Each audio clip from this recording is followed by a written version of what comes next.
નમસ્કાર દર્શક મિત્રો, હું છું રૂપલ લોણીજીયા. સંપૂર્ણ ન્યૂઝમાં આપનું સ્વાગત છે.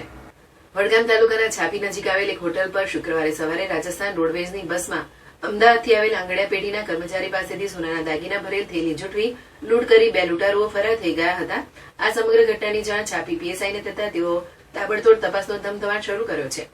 પ્રાપ્ત વિગતો મુજબ અમદાવાદ સ્થિત આરસી આંગડિયા પેઢીનો કર્મચારી રામસિંહ મોરસી ચૌહાણ મૂળ રહેઠાણ સુમેરપુર જિલ્લો પાલી વાળો રાજસ્થાન રોડવેઝની અમદાવાદથી ફાલના જતી બસમાં સોનાના દાગીના ભરેલ થેલો લઈ જોધપુર જવા નીકળ્યો હતો. દરમિયાન છાપી નજીક ભરકાવાડાના પાટિયા પાસે આવેલ હોટલ શ્રીરામ ઉપર બસ સવારે 9:15 વાગે ચા નાસ્તો કરવા માટે ઉભી રહેતા આંગડિયા પેઢીનો કર્મચારી પોતાની પાસે રહેલો થેલો લઈ હોટલમાં ગયો હતો.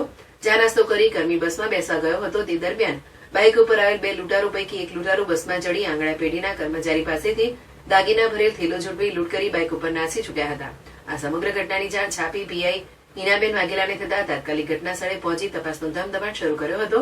જોકે મોડી સાંજ સુધી ફરિયાદ નોંધાવવાની કામગીરી ચાલુ હોય લૂંટના મુદ્દામાલની ચોક્કસ કિંમત જાણી શકાઈ ન હતી.